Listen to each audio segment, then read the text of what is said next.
ఏ patient కూడాను మోకాలు అరిగిపోయింది, మోకాలు నొప్పి వస్తుందంటే ఎట్టి పరిస్థితుల్లో మీరు ఆపరేషన్కి వెళ్ళొద్దు, ఇంకొక మంచి మార్గం ఉంది, ఆ మార్గమే ఈ ప్లాస్మా థెరపీ, పిఆర్పి థెరపీ లేదంటే గ్రోత్ ఫ్యాక్టర్ థెరపీ అంటుంటాను కదా.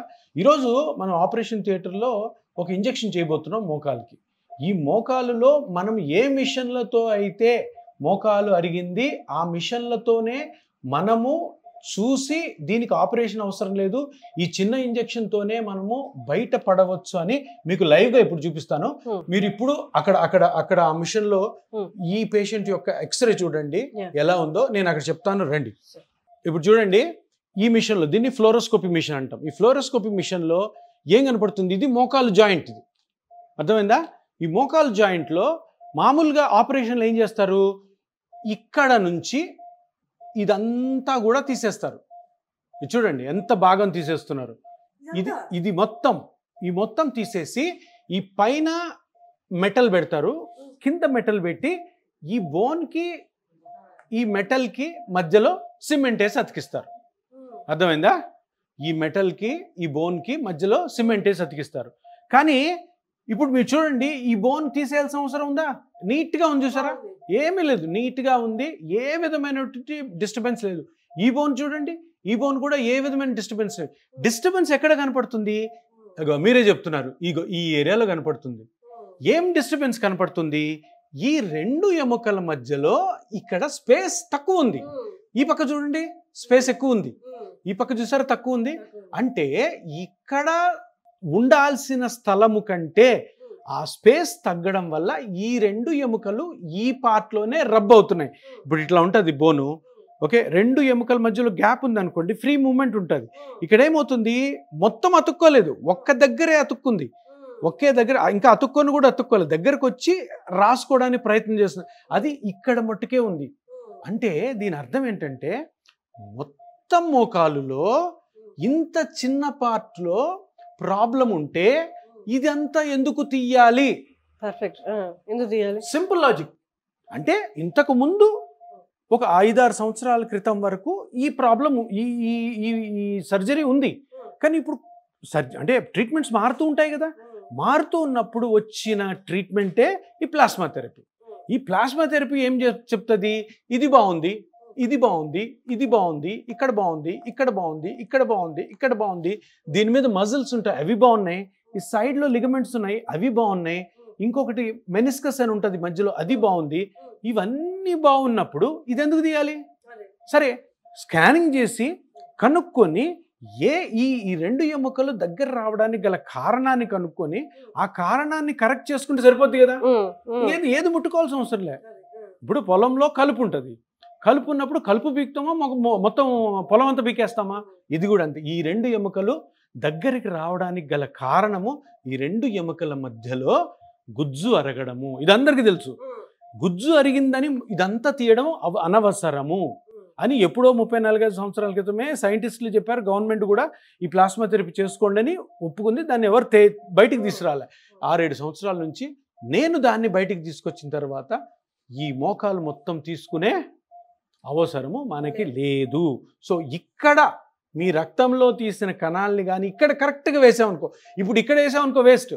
కొంతమంది పిఆర్పి చేస్తుంటే నాకు తగ్గలేదు, ఫెయిల్ అయింది అంటుంటారు. ఎందుకు తెలుసా, దాన్ని తీసుకొచ్చి ఇక్కడ వేస్తారు. ఇక్కడ ఆల్రెడీ ఉంది గుజ్జు ప్రాబ్లమే లేదు, ఇక్కడ తీసుకొచ్చేస్తే వేస్ట్. సో అది ఏమొద్ది, పేషెంట్కి నమ్మకం ఉండదు, చేసిన డాక్టర్ కూడా పిఆర్పి పనిచేయదురు అంటారు. అందుకని ఇక్కడ కరెక్ట్గా వేయడం వల్ల, ఎక్కడైతే గుజ్జు ఎంతైతే అరిగిందో కనుక్కొని అక్కడ వేయడం వల్ల ఇక్కడ గుజ్జు పెరిగి కంప్లీట్గా పేషెంట్ రికవర్ అవుతారు. సో ఇది అందుకనే నేను గత 8 సంవత్సరాలుగా చెప్పేది ఒకటే మాట, మీకు ఆపరేషన్ లేకుండా బయటపడే చిన్న ఇంజెక్షన్ మార్గం ఒకటి వచ్చింది, అందరు దాన్ని నమ్మండి.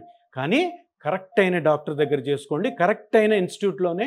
ఎక్కడైతే ఆపరేషన్స్ జరగవో, ఏ హాస్పిటల్లో అయితే ఆపరేషన్స్ జరగకుండా ఈ పిఆర్పి పద్ధతి ద్వారా నిష్ణాతులైన, అంటే బాగా ఎక్స్పీరియన్స్ ఉన్న డాక్టర్స్ దగ్గర చేసుకోవడం ద్వారా పిఆర్పితో మీరు 100% నొప్పి లేకుండా బయటపడతారు. సూపర్. చిన్న ఇంజెక్షను లేదు, నేను వచ్చానంటే నొప్పి ఉండదు అంతే. ఇంకా చూడండి, ఇప్పుడు చిన్న లోకల్ అనస్థిషియా ఇస్తున్నాను, అంటే ఈవిడికి నేను ఇంజెక్షన్ చేస్తున్నప్పుడు పిఆర్పి నొప్పి లేకుండా ఉండేదానికి ఇది చిన్న మొద్దుబార్చే ఇంజెక్షను. లేదమ్మా స్వరాజ్యమ్మ, ఇది చిన్న ఇంజెక్షను, దీని తర్వాత మీకు నొప్పే ఉండదు. అంతే అంతే, కొద్దిగా చీమ కుట్టినట్టు ఉంటుంది అంతే అంతే.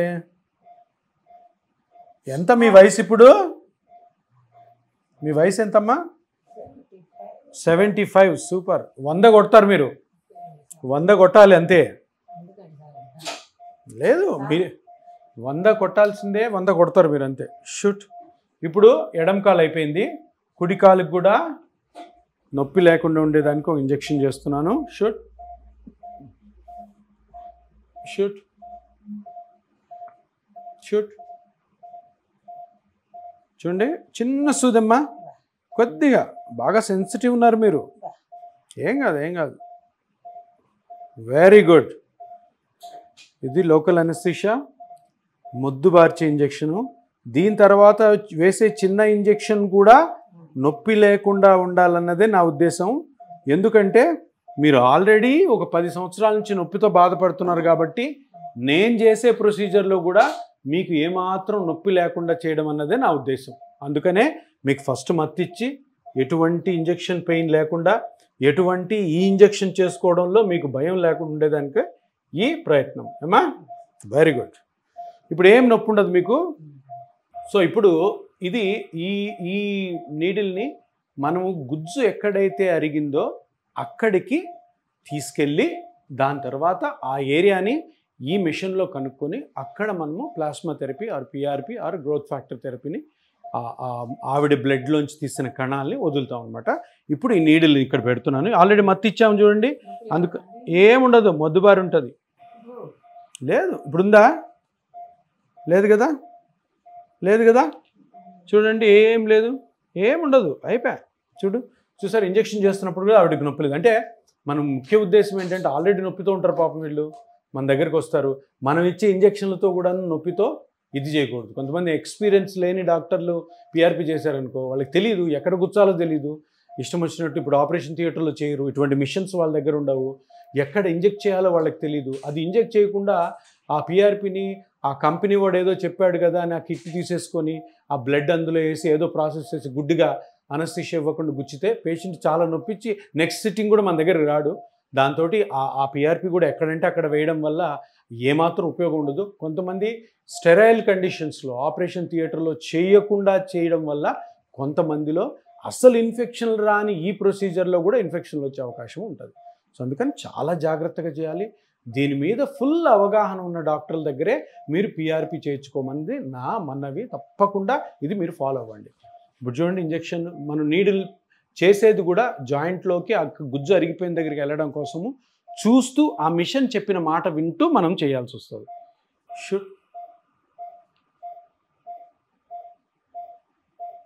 షుట్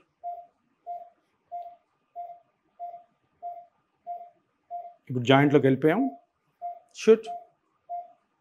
సో జాయింట్లోకి వెళ్ళాము, అక్కడే గుజ్జు ఉంటుంది, అక్కడే గుజ్జు అరిగింది కదా. చూడండి, ఇప్పుడు గుజ్జు ఎలాగ అరిగింది అన్నది మనము ఇది ఇది ఇది ఒక కాంట్రాస్ట్ అంటాం, అంటే దీన్ని డై అంటాం. అంటే దీన్ని ఇంజెక్ట్ చేసిన తర్వాత అసలు గుజ్జు ఎక్కడ అరిగింది, ఆ అరిగిన దగ్గరే మనము మన ప్లాస్మా థెరపీని రిలీజ్ చేస్తున్నాం లేదో దీని ద్వారా మనకు తెలుస్తుంది. ఇది ఇంజెక్ట్ చేస్తున్నాను, ఒక నల్లగా ఒక స్ప్రెడ్ వస్తుంది చూడండి, చూసారా? అది అంటే ఆ నల్లగా వచ్చే స్ప్రెడ్డే మనం కరెక్ట్గా ఈ ప్లాస్మా థెరపీని ఇంజెక్ట్ చేయాలన్న ప్లేస్ అన్నమాట. ఇప్పుడు మన ఈ పేషెంట్ దగ్గర తీసుకున్న బ్లడ్లో మనం అంతా ప్రాసెస్ చేసిన తర్వాత నల్లగున్నదంతా ఆర్బీసీ అంటారు కదా, పైన ఉన్నది ప్లాస్మా, ఈ మధ్యలో ఉన్నది మన పిఆర్పి అనమాట, platelet rich plasma are growth factor are plasma therapy. So ఇక్కడ నుంచి మనము కరెక్ట్గా ఆ కణాలని తీసుకోవాలన్నమాట. సో ఫస్ట్ ఈ లిడ్ క్యాప్ లిడ్ తీసేస్తున్నాను, టచ్ చేయొద్దు. మనకి అనవసరమైనటువంటి పైన ఉన్న ప్లాస్మాని ఇప్పుడు ఇంజెక్షన్ ద్వారా తీసేస్తున్నాను. చూడు, ఈ పైన ఉన్నదంతా కూడా మనకి అవసరం లేదు, అది నేను తీసేస్తున్నాను.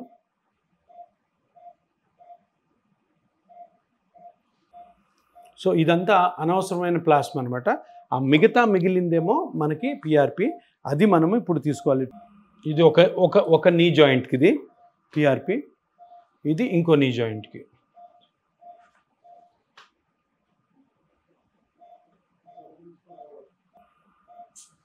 ఇది ఇంకొక నీలోకి పిఆర్పి, అంటే 2 తీసుకున్నాం మనము.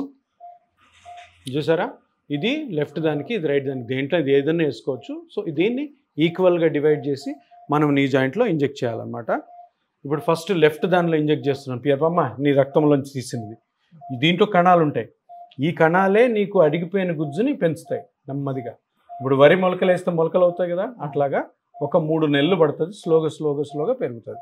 సో దీన్ని ఇప్పుడు మనం ఆల్రెడీ అక్కడ చూసాం కదా, అక్కడ మనము కాంట్రాస్ట్ ఇంజెక్ట్ చేసి చూసాం కాబట్టి అక్కడ కరెక్ట్గా గుజ్జు అరిగిందని మనకు తెలిసింది కాబట్టి అక్కడ మనం ఇది ఇంజెక్ట్ చేస్తున్నాం. సో ఎటువంటి నొప్పి లేకుండా లోపలికి నెమ్మదిగా మొత్తం వెళ్ళిపోయింది. షూట్, అది కూడా కరెక్ట్ స్ప్రెడ్ అయింది చూసారు జాయింట్ అంతా. సో ఈ విధంగా పిఆర్పి అయిపోయింది. సో సూది అయిపోయింది. ఎటువంటి చీమ కుట్టినట్టు కూడా మన స్వరాజ్యం గారికి లేదు. దీన్ని నెమ్మదిగా తీసేస్తున్నాం. అయిపోయింది. సో ఒక నీ జాయింట్ అయిపోయింది. ఇప్పుడు కుడిది. ఏం నొప్పి ఉండదులేమ్మా నీకు, నువ్వు ఏం టెన్షన్ పడద్దు, ఏం నొప్పి ఉండదు. ఎందుకు మత్తి ఇచ్చేసాం కాబట్టి. షూట్. సో ఇప్పుడు కూడా ఈ మిషన్లో చూస్తూ మనం జాయింట్లోకి వెళ్ళాము. జాయింట్లోకి వెళ్ళిన తర్వాత మళ్ళీ ఇది కరెక్ట్ ప్లేస్లో ఉన్నామా లేదా అని తెలుసుకోవడం కోసము కాంట్రాస్ట్ ఇంజెక్ట్ చేస్తున్నాము. కాంట్రాస్ట్ అంటే డై. అక్కడ తెలుస్తుంది చూసారా, ఎక్కడైతే మనకు గుజ్జు అరిగిందో ఆ ప్లేస్ని మనకు చూపిస్తుంది. అది చూపిస్తుంది కాబట్టి మనకు కరెక్ట్ ప్లేస్ అని అర్థమైంది. ఇప్పుడు మిగిలిన ఈ పిఆర్పిని ఈ కుడి జాయింట్లోకి వదులుతున్నాను. ఈ రోజు నుంచి కూడా సామ్రాజ్యం గారికి గుజ్జు పెరగడం మొదలవుతుంది. దీని తర్వాత ఇంకొక 2 సిట్టింగ్స్ ఉంటాయి ఈవిడికి. ఈవిడ అరిగిన గుజ్జు ప్రకారము ఇంకొక 2 సిట్టింగ్స్ ఉంటాయి. ఆ 2 సిట్టింగ్స్ వరకు మేము చెప్పిన ఎక్సర్సైజ్లే ఈవిడ చేయాలి. చేస్తూ మేము చెప్పిన యాక్టివిటీస్ ఏవైతే వద్దంటామో ఆ యాక్టివిటీస్ని ఆపాలి, ఏవైతే ఎక్కువ చేయమంటామో అవి చేయాలా. కరెక్ట్గా ఉండాలి. మళ్ళీ 15 రోజుల నుంచి 20 రోజుల మధ్యలో మీరు ఎప్పుడైనా వచ్చి 3వ ఇంజెక్షన్ తీసుకోవాలి. ఇది 2వది కదా, దాని తర్వాత ఇంకోటి ఉంటుంది. కానీ నేను చెప్పినవన్నీ కరెక్ట్గా పాటించారంటే మనం ఇద్దరం అనుకున్నామా ఒక 20-25 సంవత్సరాలు ఉండాలి అనుకొని దిగాలి. అర్థమైందమ్మా? అదే ఇట్లే ఉండు, హ్యాపీగా ఉండు. ఓకే, ఇప్పుడు 75, ఇంకొక 25 సంవత్సరాలు మీరు నొప్పి లేకుండా ఉండాలి. ఇదే నా బాధ్యత, మీ బాధ్యత కూడా. సరేనా? రైట్.